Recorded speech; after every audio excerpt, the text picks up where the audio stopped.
J'aime bien cette parole de Apocalypse chapitre 12, le verset 11. Ils l'ont vaincu à cause du sang de l'agneau et à cause de la parole de leur témoignage.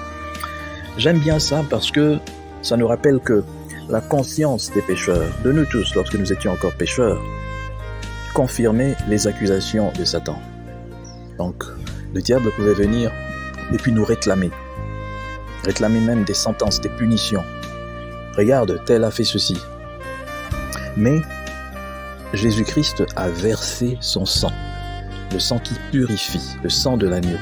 Et c'est par ce sang que nous sommes, par cet acte, donc le sang versé, que nous sommes pardonnés, nous sommes sauvés.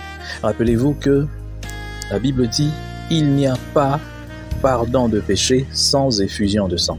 Or, le sang qui a coulé, c'est le sang le plus précieux de l'existence. Du coup, nous avons la première partie, à cause du sang de l'agneau, oui.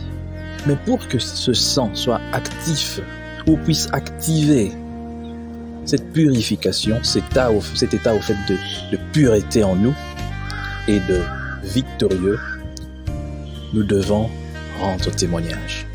Le témoignage, il est double. D'abord, c'est que nous racontons aux autres de ce que Jésus a fait pour nous. Ça veut dire qu'il nous a sauvés, l'évangélisation. Mais deuxièmement, c'est notre façon de vivre, notre vie de tous les jours. C'est ça, notre témoignage. Alors, tu vas au combat spirituel.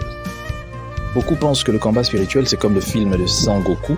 Quand on était petit, on regardait ce film qui n'est même pas bon pour les petits-enfants, où on envoie des boules de feu et puis tout ça. Oui, ça peut être une réalité spirituelle non visible.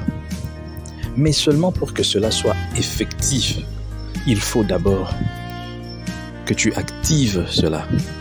Mais tu ne l'as jamais activé. Comment veux-tu que ce soit réel dans ta vie? Et la seule façon d'activer ça, c'est de vivre une vie qui glorifie le Seigneur. Alors, je reviens pour te poser la question. As-tu un bon témoignage pour vaincre le diable? Penses-tu que le diable n'a rien à soulever dans ta vie pour t'accuser auprès de Dieu?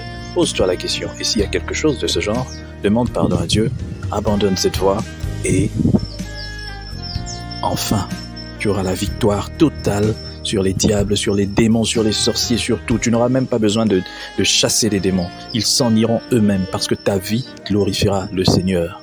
Sois béni là où tu es et que Dieu soit toujours une réalité pour toi dans ta vie et dans celle de tes proches. Au nom de Jésus-Christ. Amen.